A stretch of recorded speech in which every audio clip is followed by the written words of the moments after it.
I guess after that, what happens post the Europe trip? Okay, so yeah, the first Europe trip. Okay, so we go out there. Wait, he didn't even finish I saying if he won or not that trip. Yeah, yeah, Oh, yeah. my So fair. what's how much time do we have left? Because We I could got like the way I you. think Go I could be ahead. very detailed or I could be. You good? I Good. bet. Go ahead. Take your time. Um, so like I told you, I'm real cerebral about this shit. And then by the time I had lost like 4 times, I'm like, I bet. Okay, so we just gonna be tacticians. And so what was fun was preparing for my 2017 performance. So I'm going on YouTube. I'm looking up what's the hottest Czech Republic hip hop songs, and I'm listening to all the hottest Czech Republic hip hop songs, and I end up choosing one of their beats to rap over. You know what I mean? I'm looking Mm. up the songs, looking up translating the lyrics, find out what niggas is saying, These is so battle that I rapper could. tactics, by the way. You Also, feel me? like Listen, these are things. It's called what it's called. Like in battle rap, sometimes super critical fans, right, which are like the purists, which are like the most annoying fans, right? But like, bless their hearts, they just really are passionate people, right? yeah, But like, they'll like criticize, oh, that's pandering to the crowd. And it's yeah, just yeah, like, yeah. I don't know if you've ever been on stage, buddy, but like, that's what being on stage anywhere is. Pandering to Exactly, your motherfucking crowd. Like, you are exactly. playing to the people. I want the people in front of me to like what the fuck I'm doing. I'm here Right, to entertain these people. So right, whatever I need to do to entertain these people is gonna get done. And a smart thing to right. do, it behooves you, is to like if you're going out of country, study where you're going. Mm. And in battle rappers, if I'm in Houston, I might end up bringing up some bars that are relevant to chopped and screwed As you music, should. and as I should, and Right. wherever you go, and that's what you were doing. I think sometimes rappers have this idea that you should be so cool that the entertainment part is only incidental. You know what I mean? But it's like, no, if you have a crowd, you entertain. You know what I mean? Like that's a part of it. And so, I'm looking up I forgot the name of the crew, but they had a song called it translates to verbal assassination. And I end up rapping over and so I'm sitting down being super tactician about it, and I'm like, all right, what beats do I want to rap over? I want to rap over something that's familiar, that's gonna be familiar to people worldwide, and also something that's gonna be familiar to people in Czech. So I end up choosing Lauren Hill's "Do Wop That Thing," and Okay. then I do the second half of my beat is the verbal assassination song by the Czech group. And then for my acapella round that tournament, I ended up doing an acapella where I incorporated the names of all the guys in the competition, plus like the names of like the DJs and like the name of the spot, like just really tying everything together to Mm-hmm, like just trying to wow mm-hmm. people. And then I ended up winning. I ended up coming in first place. So Ended up winning. It was beautiful. It was in front of a crowd of 1,000 people. Shout who out to who was who else who was it that you beat out that year? Okay, so Basics came in second place, Montreal. Third place was G Bag from UK. Who else was in the competition? Rocks is from Switzerland. I can't remember where Rocks is from. You had the brother MacGyver from Holland, from Amsterdam. Um, and obviously you had the brother from Czech Republic. His name is Jonas. And I can't remember everybody else that was in it, but and I hope it wasn't just one more person because if the person is listening, I Nah, feel bad that I that left them sounds out. like, listen, But that sounds like some stiff competition, because I oh yeah, definitely I definitely when I'm traveled up to Montreal for the first time, I wasn't going I'm on still some here. EO dub business, no problem. On EO dub business or anything like that, right? Like, I'm going up there because I've got my own friends in Montreal that I'm Hmm. visiting for the first time. And when I'm Yeah, visiting these friends, they're like they know that I do got, relation to EO dub. So they're like, yo, you be at the dub. My homie Basics, won the MC challenge here, and like the think he won a challenge, or might have said second place in that challenge. You know what I mean? And they were like talking about this dude that I didn't even know, at the time, Basics. And Yeah. so it's one of those things where like, yo, it's not like you were up against, you were up against the champions of all these regions. Yeah. You know what I mean? Yeah, they beat their guys out to end up Exactly. being there. You know what I mean? So Mm-hmm. yeah, it was tough. But I ended up winning. It was beautiful. The love in the spot was crazy. Like I was saying, shout out to Anna and to Method J. They were like the leaders of the Czech leg of EO Dub, and they made the event really awesome. And I came back home. It was awesome. I was a world champion, man. I had a lot of love. A lot of people showing me love. That was beautiful. A lot of people were rooting for me, and I'm always gonna appreciate that. Um, Came home. I ended up. What did I do next? I think the next big thing I did was Joyner Lucas had his I'm Not Racist song. And so if any, I don't know, I know I have Danny on Facebook. I don't know who else is on Facebook with me, but I'm always talking shit on Facebook. And Word. so the I'm Not Racist song by Joyner Lucas that come out. And so we were having some Facebook discussion about the song. And when me and the homies just talking like, nah, we're not really feeling like what Joyner did with that. And so like that same night, I'm in bed laying up. I find a beat, and I'm like, I'm gonna write my own version to this. Like I didn't have any other intentions but to just write my own version. It wasn't for me to try to one up him or anything. And so I'm in bed that night. I write my own version. I'm up Yeah, like it was maybe a a good 2 hours. frustrating enough song to like anybody who understands anything Right, about what he was talking about to like be enough of a muse and inspiring enough to like right, want to be creative on your own and like right. correct the incorrect things that you heard being Right. spoken about in that You know song. the Yeah, timing. You know the yeah. timing, bro. And so I write. I'm up for like a couple of hours just writing. And everything is coming just really from like the heart, you feel me? And just conversations that I've had over the years. And when I'm done, I have like, I don't know how many bars it is, but it's about like 7 minutes worth of bars. And I go to the studio that night and I record it. And after I record it, I put it on SoundCloud. People are saying, yo, this song is fire. I holla at my man, Lebanese Ether, to shoot the video. Holla at some homies. We end up shooting the video, and then we put it out a couple of days later. And the video went crazy and went viral. And it's my I'm Not Racist Joyner Lucas response, where I'm just kind of just trying to give a response that I feel like is more appropriate. And that was my first music video. And like I said, it went viral. It has up to now, it had Has like a hundred. 500,000 views. Yeah, it was. Yeah, it It's had 500,000 views on Facebook, and on YouTube it has 159 or 57 or something like that, right? it has 160 on YouTube, and like crazy 160. engagement, constant That's comments. Like I was like, whoa, and you just keep going, and it's really compelling. Like I was Thank you, engaged with bro. it. I listened to the whole thing. Thank you. Yeah. Yeah, I heard it in the moment. It was good. Nah, Thank you. it definitely was it definitely was one of those like I said, right? Like there's for anybody who knows anything, right? When I heard Joyner's song, I was like, the fuck you just said? What? Excuse me, sir? Right. Like Talking about the fried fuck you chicken. mean? The fuck? Yeah. To see your response go viral like that, knowing that again, you know what I'm saying? I would hear from Jess, nothing but great things about you. You know what I'm saying? That's fine. Shout out to And Jesse. yeah, big shouts to Jess, the brow. And um, I heard nothing but good things. So to see you in that moment, right?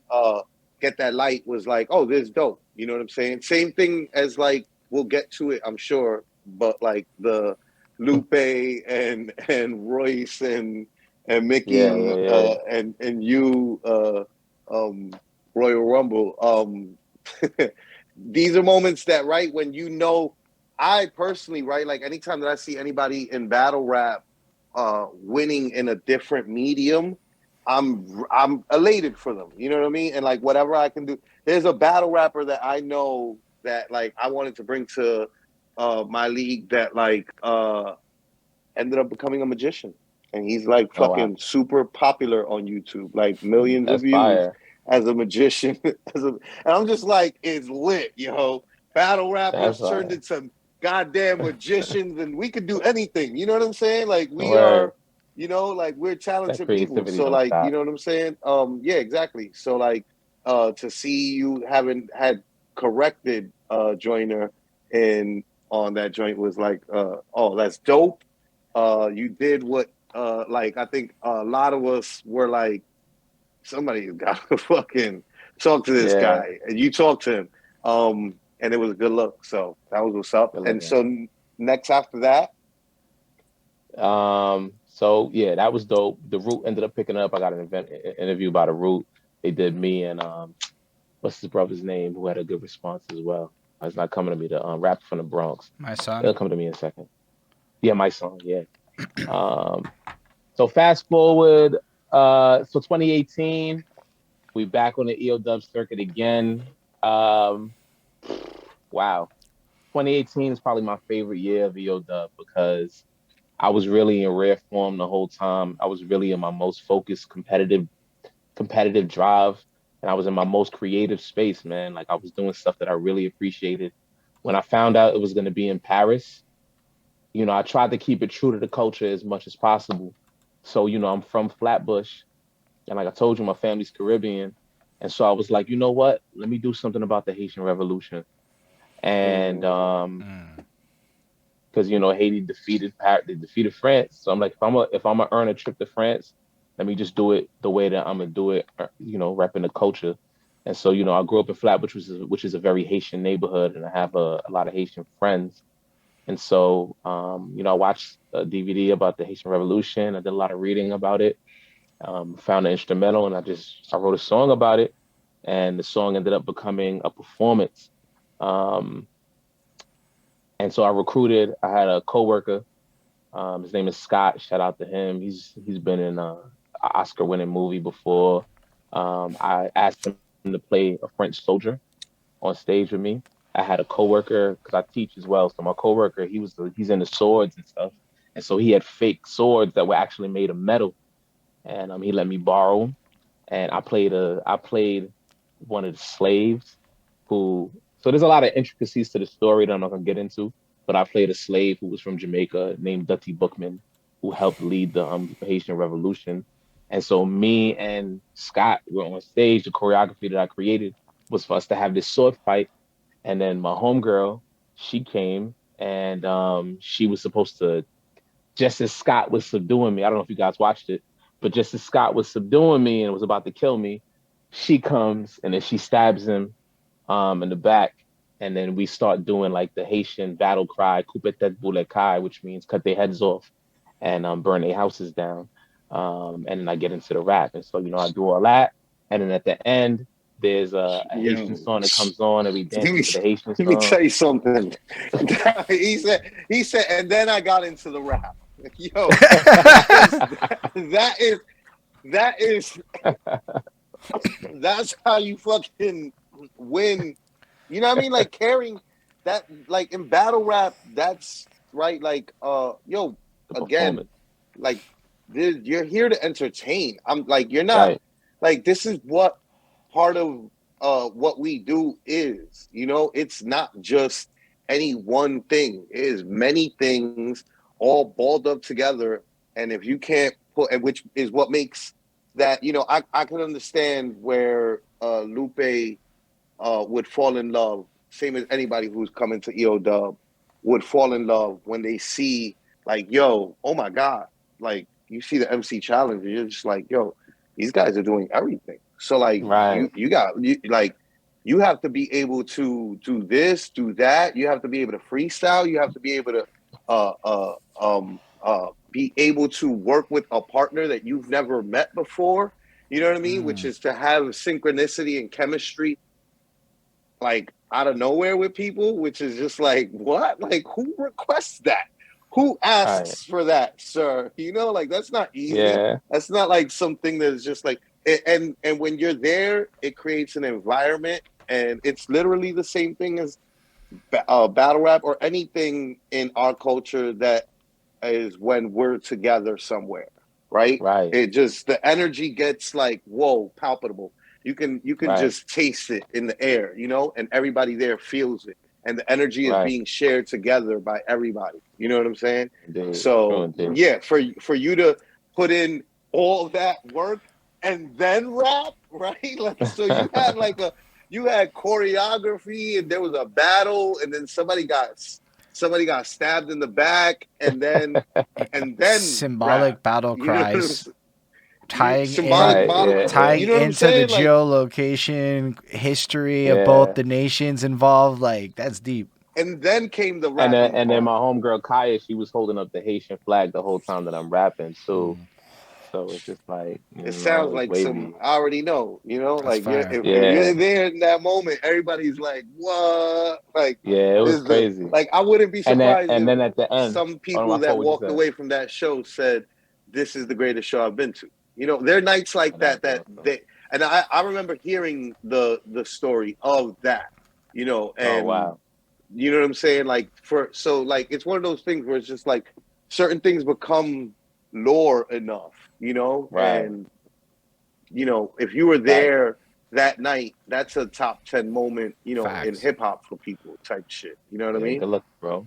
And one thing I do want to make sure that I'm pointing out too, like if you listen to everything I'm saying, is always like somebody who's helping me with something. That's So I think that's an facts. important piece. You feel me?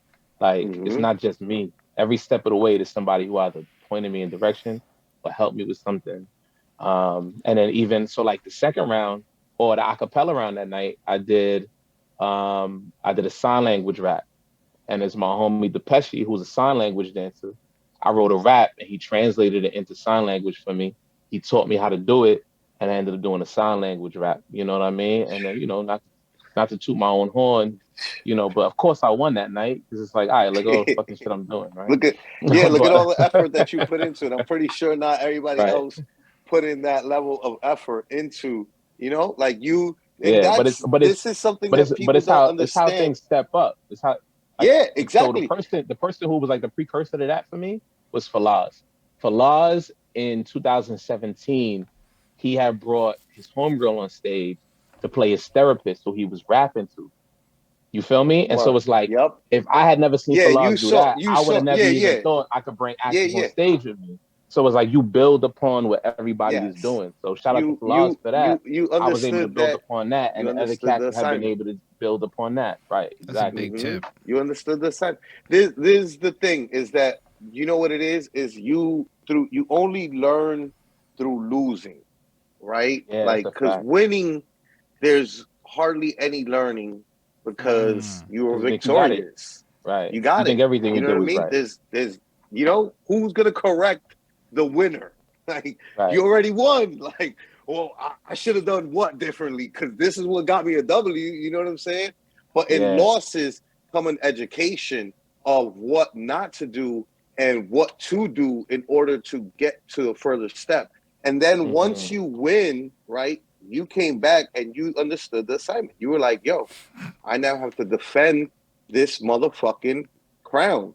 Like you were Yeah, coming bro. back as a returning, you know, and people don't understand like that's why like that number one spot is always it's coveted by many people, but many people don't understand everything that you know, like that's why there are sayings like heavy is the crown that the king wears, you know, mm. Right. because it is not easy to be number one. Whenever you're number one, everybody's got you in their eyesights and in their Yeah, that's a in fact. you know like everybody's plotting Yeah. on you and everybody's gunning for you now, you know Yeah, what I'm that's a saying? fact. That's So a like fact. you understood, yo, I'm now the champion and I'm coming back and the stakes is Paris, so you telling me I can go to Paris?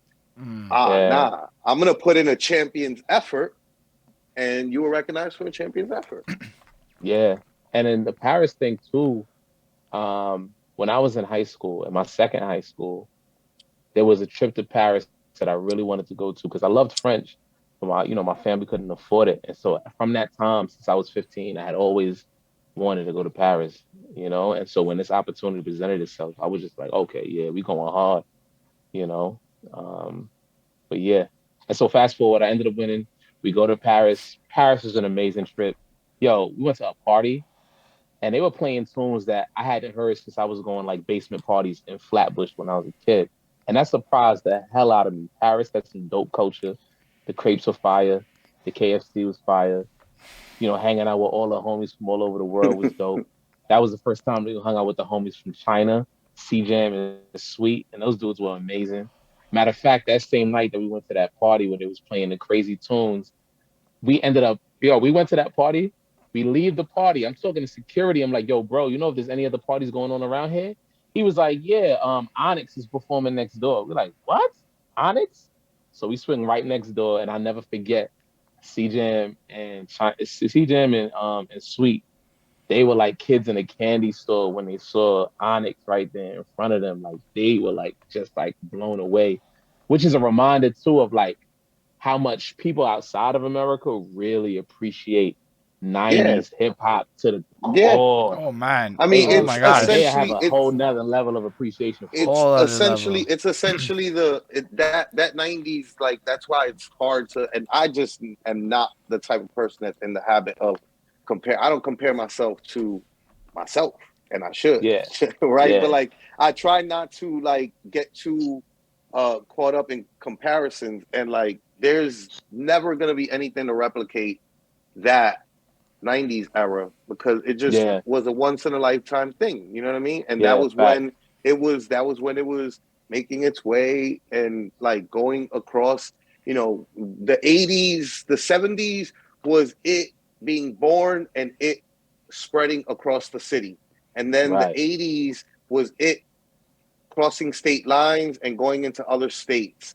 And then the Yeah. 90s was it crossing borders internationally and Well creeping said. into all these other Mm. countries, and Well it said. becoming like, what, every the music of a generation, Well um said. Well said. so there's never going to be anything to replicate that, and they're Nah. always gonna they are all the 90s rappers are super revered outside of Oh yeah. America. Like when they go to any country, they're all always like, I'm Yeah. a Yeah. god here. I'm like the Beatles. This is the Yeah. best. Like what? Like who doesn't That's a want that fact. feeling? Who doesn't want to That's be, a you fact. know, treated, and with high respect for and high regard Right. for the work that they put in, and it's Hell well yeah. earned. Like it's super super dope that they are like that in all these countries when our people go there. You know what I mean? Like it's a good look. Yeah. Hell yeah. Nah, it But is. so yeah, Paris. Oh, my fault. Go ahead, Holden.